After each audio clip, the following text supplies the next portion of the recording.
He could not draw breath. At the end of that second rotation, he was pretty sure it was only 2, Brownlaw felt the big hands lock around his arms and fling him out the window. The air was cool, and he felt absolutely alone. His first thought was that he could stop his fall using pure willpower. And it seemed to be true. He focused all of his will on staying up. Up, up, up. Raising his arms, Robbie clawed the sky and felt his body suspended in the great liberty of air. He wasn't falling at all, but moving forward with good speed, and for an instant he wondered if he might collide with the building across the street, or maybe even crash through a window, land on his feet, and get back to the Sorrento before the waitress took away his lunch. Then Brownlaw came to the end of his outward momentum. There was no hesitation, no moment of suspension, just a heavy pivot of weight, and down he went. Fast, then faster. He had never felt such speed before, nothing close to this. Faster still. Robbie Brownlaw, on his back now with his arms spread and his hands reaching for nothing, watched the top of the Las Palmas rise up into the gray clouds and felt his ears bend forward in the awesome velocity of descent.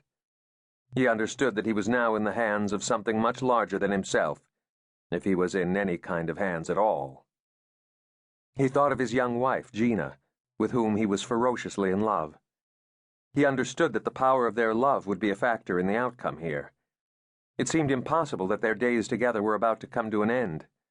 Something like relief flowed through Robbie, and as the clouds rose away from him, he tried to figure his estimated time of arrival. 16 feet per second? But is that only at first? Surely you accelerate faster.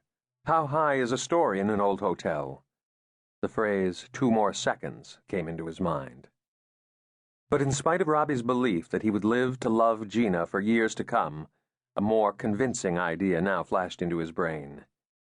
This is it. He suddenly believed in the God he had doubted for all his life, his conversion completed in a fraction of a second. Then he let go. He felt insight and understanding. He saw that his first 5 years of life had been happy, that his childhood had been filled with wonder, his teenage years were a search for freedom, his young adulthood had been a storm of confusion and yearning for love, his 20s a happy grind of Gina and friends and Gina and friends and Gina and Gina and Gina. And Robbie plummeted through the screams of sirens and alarms and onlookers and crashed through the faded red awning over the entrance to the Las Palmas Hotel like an anvil through a bedsheet and hit the sidewalk with a cracking, echoless thud.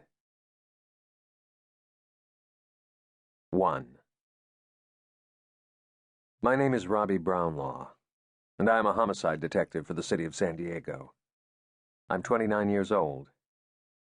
My life was ordinary until 3 years ago when I was thrown out of a downtown hotel window.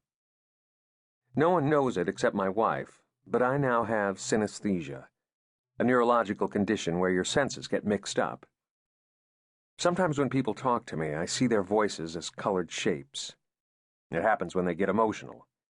The shapes are approximately 2 by 2 inches, and there are usually between 4 and 8 of them, sometimes more. They linger in the air, midway between the speaker and me, about head high. They fade quickly. I can move them with my finger or a pen if I want.